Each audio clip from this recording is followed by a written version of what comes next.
السلام علیکم ناظرین کرام، آج کی اس ویڈیو میں پلوامہ حملے کی حقیقت اور پاک بھارت کشیدگی کی اندرونی کہانی کا احوال جانیں گے۔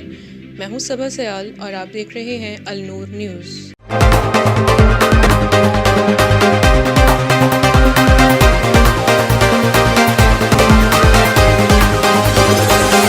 پچھلی 7 دہائیوں سے بھارت میں آنے والی سیاسی جماعتیں کشمیر کو اپنے سیاسی مفادات کے لیے استعمال کرتی آئی ہیں۔ پلوامہ حملہ یقیناً اسی ظلم و ستم کا رد عمل ہے، اور یہ حملہ کشمیری عوام کی طرف سے بھارتی فوج کے منہ پر زوردار تماشا ثابت ہوا۔ مظلوم کشمیریوں پر ہر گزرتے دن ظلم ڈھانے والا بھارت اس تماچے کی شدت سے ناواقف تھا۔ یہی وجہ ہے کہ بوکھلاہٹ کا شکار ہو کر روایتی طریقہ کار استعمال کرتے ہوئے بھارتی سرکار پاکستان پر چڑھ دوڑی، اور پلوامہ حملے کا الزام بغیر کسی تحقیق کے حملے کے محض 5 منٹ بعد پاکستان پر دھر دیا گیا۔ مودی سرکار کے ہاتھوں جلائی اس آگ پر تیل کا کام بھارتی انتہا پسند میڈیا نے کیا، جو سیاہ کو سفید اور سفید کو سیاہ دکھانے میں اپنا ثانی نہیں رکھتا۔ بھارت کا خیال تھا کہ وہ اس بار ایک تیر سے 2 شکار کرے گا، اور مودی سرکار کشمیریوں کے لہو سے اپنے ماتھے پر تلک سجا کر الیکشن میں فتح کا جشن منائے گا، اور دوسری طرف پاکستان کو عالمی برادری میں دہشت گرد ثابت کرنے کی ایک اور کوشش میں بآسانی کامیاب ہو جائے گا۔ مگر اس بار بھارت ہکا بکا رہ گیا جب اس کی ہر گھنونی سازش کا پاکستانی فوج نے نہ صرف منہ توڑ جواب دیا بلکہ پوری دنیا پر اپنی بہادری کی دھاک بٹھا دی۔ الیکشن جیتنے کی خاطر ہر بزدلانہ حربہ استعمال کرنے کے باوجود بھارت میں ہونے والے ابتدائی 5 ریاستی الیکشن میں بی جے پی کو شکست کا سامنا ہے۔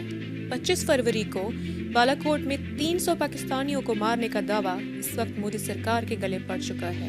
نہ صرف عالمی میڈیا بلکہ بھارت کے اپنے عوام بار بار اس پر سوال اٹھا رہی ہے، کیونکہ بھارت ثبوت کے طور پر ایک بھی تصویر دکھانے سے قاصر ہے۔ 27 فروری کو بھارت کے لڑاکا طیارے براستہ کشمیر پاکستان میں دراندازی کی کوشش کرتے ہیں۔ کسی بھی قوم کے لیے اس سے بڑی ذلت اور کیا ہو سکتی ہے کہ دن کے روشن اجالے میں اس کے 2 لڑاکا طیارے ایک ہی آن میں مار گرائے جا چکے ہیں، اور اس سے بڑھ کر یہ کہ اس کا زندہ سلامت پائلٹ بھی گرفتار کر لیا جائے گا۔ ونگ کمانڈر ابھینندن کی گرفتاری نے یقیناً مودی سرکار کو ذلت کی گہری کھائی میں گرا دیا ہے۔ اگلے ہی روز پاکستان کی طرف سے بھارتی پائلٹ ابھینندن کو رہا کرنے کا اعلان کر دیا جاتا ہے۔ اب بھارت سرکار مزید بوکھلاہٹ کا شکار ہو جاتی ہے۔ اس فیصلے نے ثابت کر دیا ہے کہ پاکستانی فوج دنیا کی ذہین ترین اور امن پسند فوج ہے، اور اس کے جذبہ شہادت کے سامنے بھارت تو ایک طرف بہادر سے بہادر دشمن بھی گھٹنے ٹیک دیتا ہے۔ پاکستان کو دنیا میں تنہا کرنے اور ناکام ثابت کرنے کی کوششوں میں مصروف بھارتی میڈیا اس کو اس دن سانپ سونگھ گیا۔ مودی سرکار اور مودی سرکار کی لونڈی بھارت میڈیا پاکستان کے جہاں بازوں کے سامنے بے بسی کی تصویر بننے نظر آنے لگی۔ جہاں پوری دنیا بھارت کی جنگی جنون کو تنقید کا نشانہ بنا رہی ہے، وہیں بھارت کے اپنے اندر سے بھی مودی سرکار اور بھارتی میڈیا کے سازشی ارادوں کے خلاف آوازیں اٹھانے لگی ہے۔ نیو یارک ٹائمز نے اپنے ایک آرٹیکل میں بھارتی فوج کو ونٹیج قرار دیا ہے، یعنی بھارت فوج کے کسی عجائب گھر میں رکھے جانے کے قابل ہے۔ اس کے 68% اسلحہ جدید جنگی تقاضوں کو پورا نہیں کر سکتا۔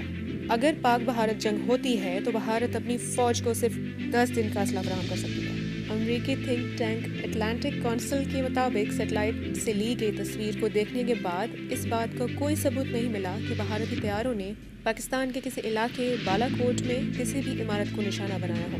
چند سال قبل پاکستان نے امریکہ سے طیاروں کا معاہدہ کیا، مگر ادائیگی کے باوجود امریکہ نے طیارے پاکستان کے حوالے کرنے سے انکار کر دیا تھا، یہاں تک کہ طیاروں میں استعمال ہونے والی ٹیکنالوجی تک دینے سے انکار کر دیا۔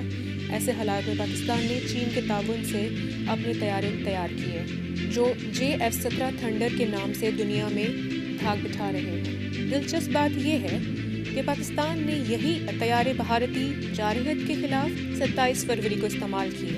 اللہ جسے چاہتا ہے عزت دیتا ہے اور جسے چاہتا ہے ذلت دیتا ہے۔ بھارت پاکستان کو رسوا کرنے اور تنہا کرنے کی تمام تر کوششوں کے باوجود صرف خود ذلیل و خوار ہو کر رہ گیا ہے، بلکہ بھارت کے اندر بھی مودی سرکار کی تمام تر جھوٹ کھل کر سامنے آ چکے ہیں۔ یقیناً وہ رب ہی ہے جو اسلام کے دشمنوں کے ناپاک ارادوں کو خاک میں ملاتا ہے۔ سورۃ انفال میں رب ذوالجلال فرماتا ہے وہ اپنی چال چل رہے تھے اور اللہ اپنی چال چل رہا تھا، اور اللہ سب سے بہتر چال چلنے والا ہے۔